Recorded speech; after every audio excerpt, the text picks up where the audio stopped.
Good evening, everyone. This is Melissa Thomas of Florida National News coming to you with the evening news rundown for your Thursday, August 13th, 2020. Thank you, as always, for joining us and tuning in.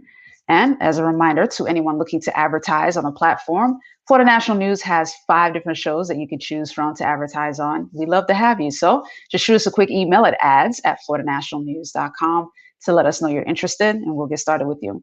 In the meantime, we always like to get you guys started with the latest COVID-19 reports globally here in the United States and in the state of Florida. So globally, the World Health Organization is reporting over 20.4 million confirmed cases of COVID-19 and over 744,000 confirmed deaths. Here in the United States, Johns Hopkins University is reporting over 5.2 million confirmed cases now and over 166,000 confirmed deaths. Here in the state of Florida, the Department of Health is reporting over 557,000 confirmed cases and over 8,900 confirmed deaths. So we're about to hit another milestone heading up into the 9,000 mark. Now, jumping into our world story, this isn't so much directly COVID-19, but a consequence of COVID-19. Britain is reporting a record recession after its economy was hit with the COVID-19, and the GDP cratered and has shrunk down by over 20%, 20.4 to be specific, for the second quarter of this year between April and June. The Office for National Statistics made that report that the GDP contracted by that much. This recession is the first since 2009 amid the global financial crisis and was confirmed after 2 quarterly contractions in a row. So Britain's been dealing with some serious financial problems so far. The GDP shrank 2.2% in the first quarter of this year. And the ONS, the Office of National Statistics, was saying that the contraction for the first 6 months of 2020, quote, was slightly below the 22.7% seen in Spain, but was more than double the 10.6% fall in the US GDP over the same time period. And the Office for National Statistics was saying that the second quarter contraction was due to declines in the output across the services, production, and construction industries. And the UK really got that big economic hit because a lot of their economy relies on the services industry. So that was a big catalyst for their GDP decline. And so far, the UK has the highest death toll in Europe from the COVID-19 virus. So of course, they are also dealing with that issue, the public health issue as well. Now, while officially in recession, the UK economy is slowly beginning to rebound as the government eases some of its restrictions. And so far, the GDP output growth now is at 8.7% in June as the economy slowly emerged from its lockdown that was implemented back in late March. So we'll keep you guys updated internationally where that kind of stuff is concerned. Jumping here to the United States, here's one where the brakes are being put on right now. Texas Governor Greg Abbott is still telling the folks of Texas that Texas is not quite ready to just swiftly reopen yet due to the number of cases and hospitalizations he's still seeing in the state of Texas. So he visited with leaders in the Gulf Coast region and discussed his COVID-19 strategy, but he strongly suggested on Tuesday that hospitalizations and cases are still far too high. Now, he traveled to Beaumont and Victoria and cited some signs of progress, but indicated that Texas still has a long way to go in overcoming the surge that made it one of the nation's leading hotspots in the pandemic. For the past week, Texas has added an average of about 7,500 cases per day, which of course compares to the 7-day average of over 10,000 cases per day back in mid-July. So still a high number of cases, but at least the numbers did start to come down in the month of August.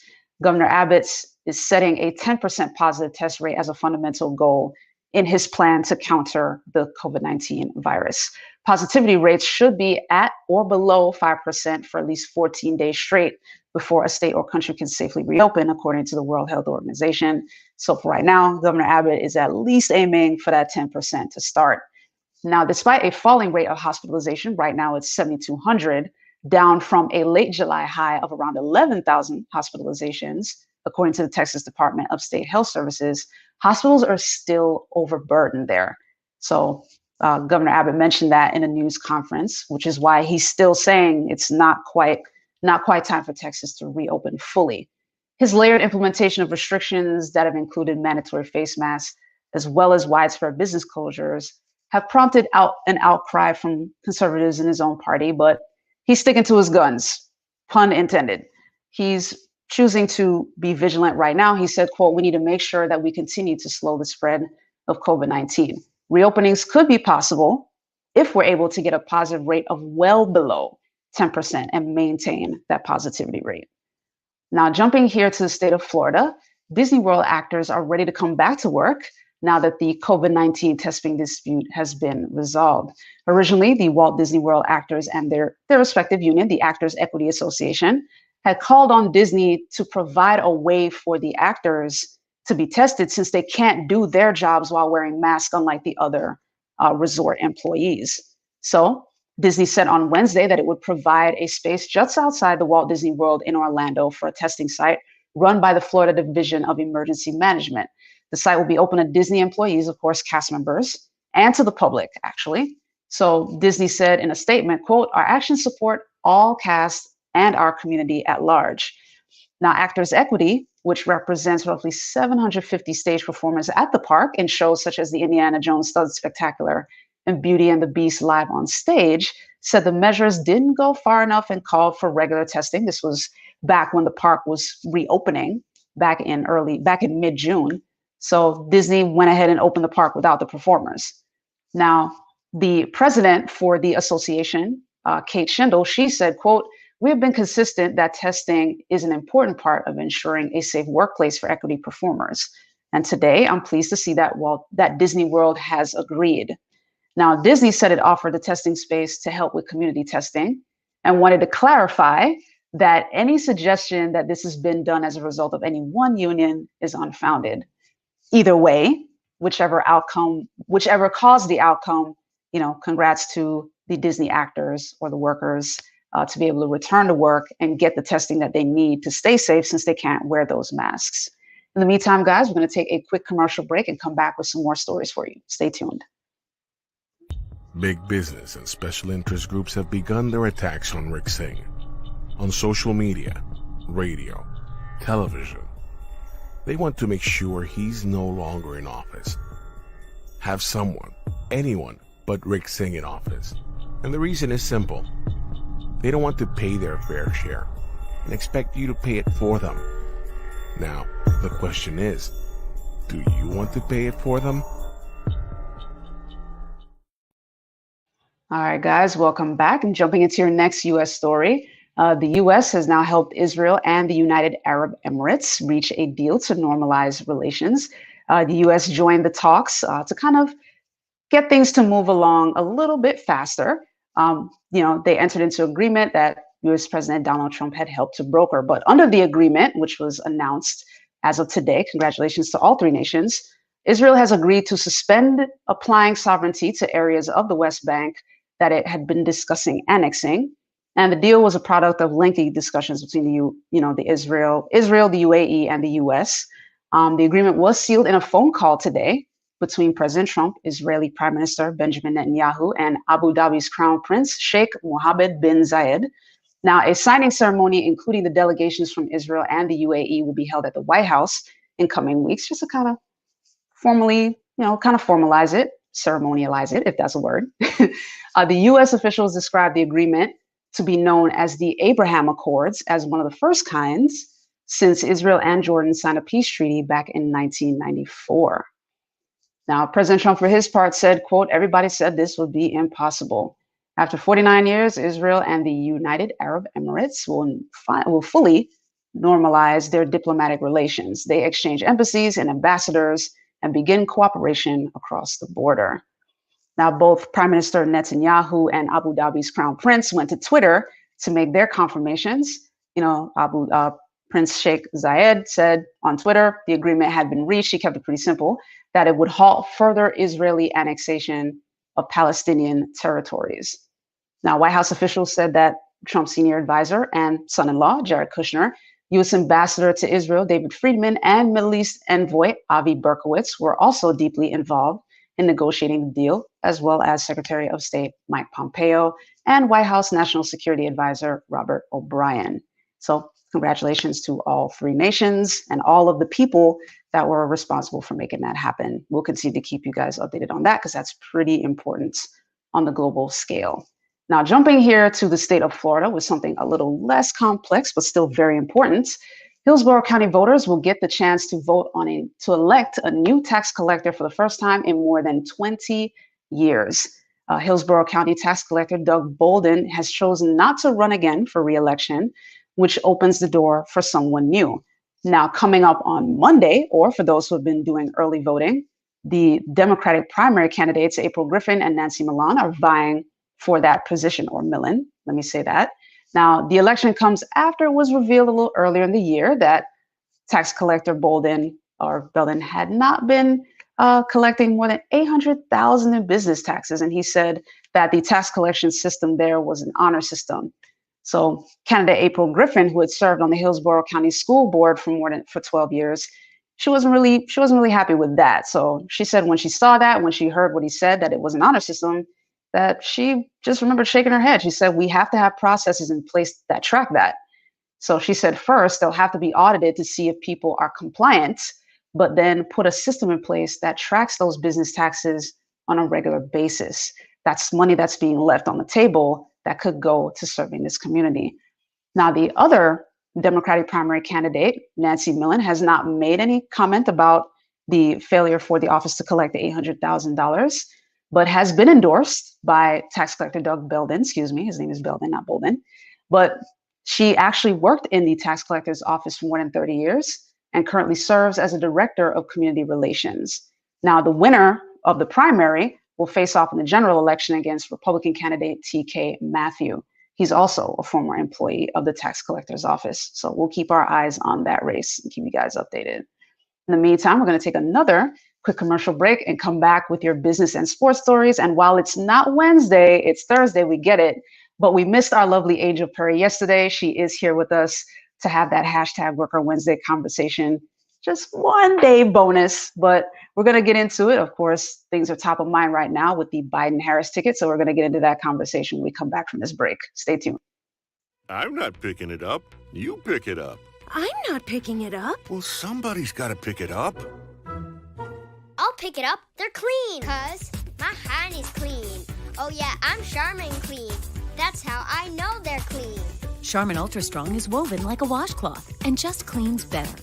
Yeah, I'm Charmin The clean. kid does have a That's point. My hand is clean. Enjoy the go with Charmin.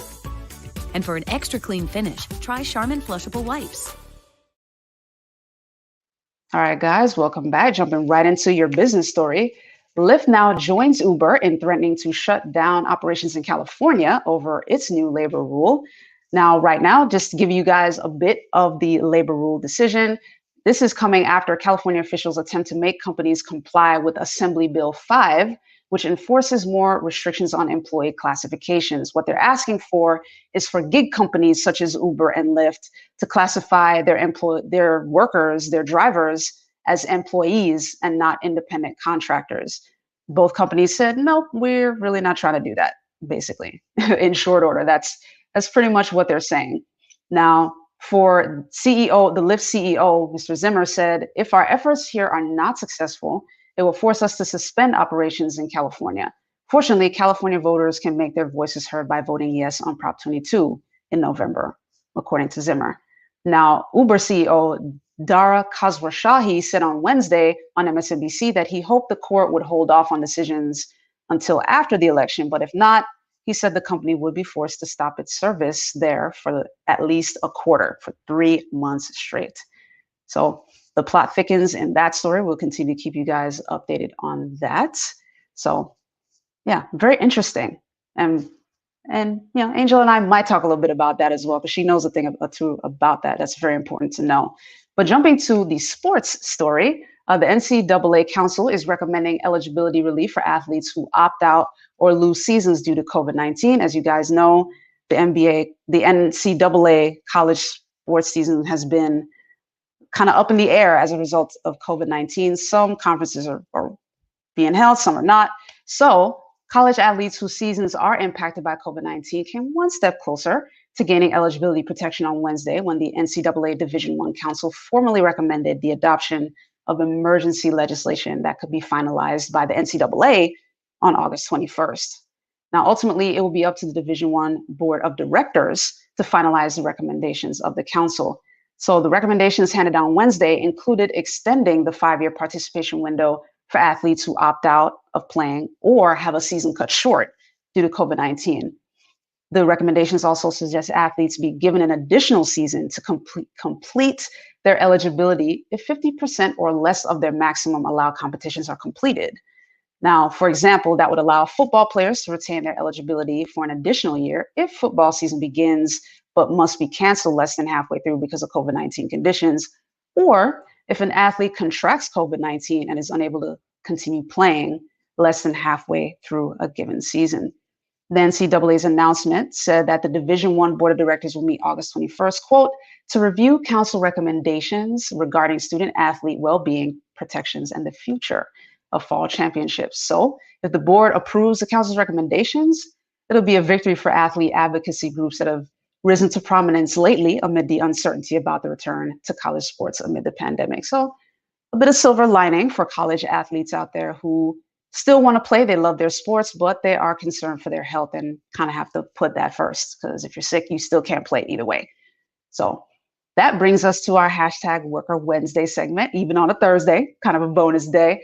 But we do have the lovely Angel Perry, who is the Executive Vice President of the Communications Workers of America, Local 3108 Union. Hello, Angel. Welcome back. Hello, Melissa. Thank you. Thank you.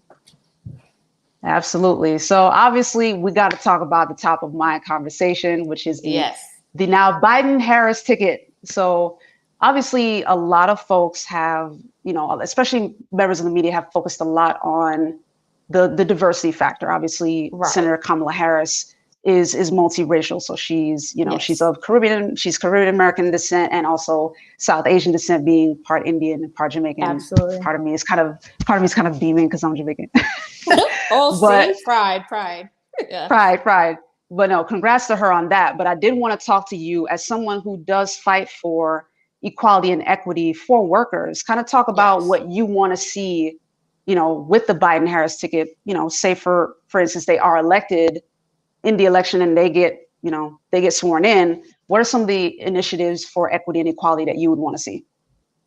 So first, let's highlight the Constitution still does not state that women are equal to men. So the amendment that speaks on voting rights is all that it allows women to do. So even still, which some companies still are caught with their hand in the cookie jar when a woman applies with the same credentials as a man is given a lower interest rate, more options, and the woman is even given more tasks to prove her eligibility. And then there are still women that are paid less than men for the same exact job. Now, I know there's a lot of people that like to talk about, well, she can't pick up 50 pounds. I'm not talking about that. I'm talking about desk jobs, even though there are plenty of women that can pick up 50 pounds, no problem. So I would be looking for them we have our 38th state to really head up the mantra of changing the Constitution. It's long overdue. Way long overdue. There are plenty of women that are head of households. So the whole idea that the man is the breadwinner is gone with the 60s, the 50s, really. I got you. And kind of to that point about the woman thing, because the other main contention about Biden choosing Harris was that this one was kind of not done on merits. It was more so choosing someone based on race and gender. And they said, wait a minute, isn't this hypocritical? Like, isn't this technically racist and sexist, him choosing her like that? Kind of speak to that question as well and kind of address that with the audience. So I'm not a biggest fan of hers, but she is more than qualified. And that speaks to exactly what I said. A woman always has to come up with these 1,001 proofs of eligibility to something in comparison to a man. Now, we have someone in office that's never held a political seat at all, and nobody questions him. So where are we at? We're going to nitpick about what a woman's eligible for just because she was born a woman. And that's the problem with a lot of the issues that we have, even at a local level, whether someone's going to be a teacher, whether somebody's going to be a police officer. You're looking at gender as some kind of criteria instead of qualifications. All right, well said. And I appreciate you, touching on that, because I saw a lot of that, like in the weeks leading up to his choice, when he first said, you know what, I'm going to go ahead and choose a woman. Everybody was like, wait a minute. Like, why did you narrow it to not only, first a woman and then a woman of color? But yeah, thank you because that's who he was that. looking at. Hello, can we come into 2020? I mean, everybody's talking about how the past is the past. Now you have somebody that looked at criteria and actual eligibility, and yet and still the general populace is like, oh, well, what can she do? What hasn't she done? I mean, she advocates, she's a lawyer, she's a Howard University graduate. What else does she need to do in comparison to a man? Let's call a spade a spade. I got you. Now, the first thing you started with was the Constitution, but what other elements would you want to see from them? What other initiatives would you want to see from a ticket like that? So with the labor movement, the PRO Act was big. The other thing I would love to see is worker rights being the head of the ticket as well for the United States. A lot of times, depending on the areas, if the job has the most power and not the workers, people are forced to live through minimum wage, have 3 jobs, 5 jobs. A person should have a 40-hour work week, vacation. They should have a home and a car. But, the separation between local workers and the CEO has been spread so far apart. There's a disconnect, and workers need to have rights. They're the ones that are earning the profits to begin with. Got you. Cool. So we'll continue to bring you on here, keep things interesting, and as you drop truth bombs on us. I did want to kind of, before we close out with you, get your thoughts on the Uber and Lyft situation in California. Like, what are your thoughts on that situation? So, again, I'm going to touch on the PRO Act. I encourage people to Google it. What happens is that California was kind of mirroring the PRO Act to give the employees the right to have a say in pay. So what has been happening in all 50 states with Uber and Lyft is that the companies will actually penalize drivers now. So if they don't like something that you did, they would suspend you from working. For example, here in Orlando, if they don't like the way something happened, they can ban you from the airport. And airport is bread. Like, for those that only have the driver jobs, the company will ban you from picking up passengers at the Orlando airport. So if I'm a contractor, why are you penalizing me? Either I'm doing a good job or I'm not. Either I'm approved to drive or I'm not. But in this case, the companies are actually stepping in. So what California was doing is doing an act to protect the workers. Like, if you're gonna treat me like an employee, let's put me on the books. Let's do the right thing here. You're making the profits. You don't get to step into what I'm doing for the day if you're talking about I'm a contractor. Then I should be able to govern myself. And if I'm not doing a good job, then take me off the books. But they want to do the extra and actually add penalties to the driver days. And that's what's wrong. So they're threatening to leave. Go ahead and leave, because labor's coming for you. Go ahead and leave. There ain't going to be nowhere to go. So shut it down. Do whatever you think you got to do. All right, ladies and gentlemen, that is Angel Perry, of course, the EVP of the Local 3108 Union for the Communications Workers of America. Thank you, as always, Angel. My pleasure. Thank you. Awesome. All right, guys, we're going to take another quick commercial break and wrap up with your entertainment story. Stay tuned. It takes experience to know the difference in property values.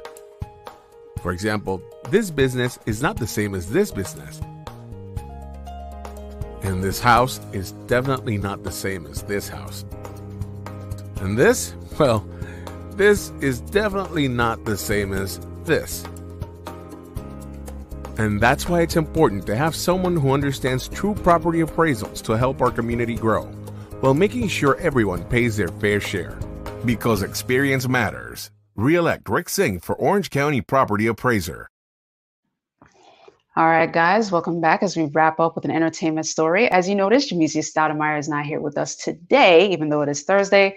You'll see her tomorrow during the evening news rundown. She'll join me tomorrow at 5 p.m. Eastern with your entertainment 4 for 4. But for tonight, we're going to wrap up with a quick story on Sony Pictures that is also pivoting for the COVID-19 pandemic and is going to start hosting drive-in screenings in their Hollywood studio lot tomorrow, August 14th.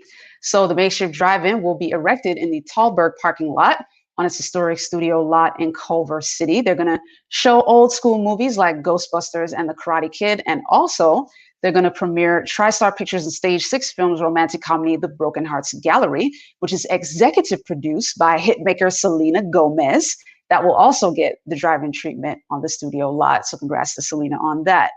Now, Sony Pictures drive-in movies will screen this coming weekend, all through the weekend, Friday, Saturday, and Sunday nights. And the outdoor theater can hold around 75 cars.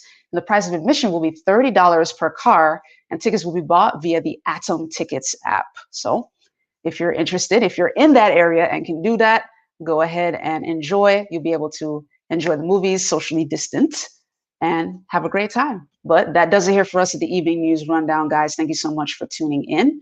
If you haven't yet, be sure to like, follow, and subscribe. You can find us at Florida National News on Facebook, YouTube, and Instagram. And on YouTube, be sure to also not only hit the subscribe button, but hit the bell icon so you get all of the notifications for all of our shows.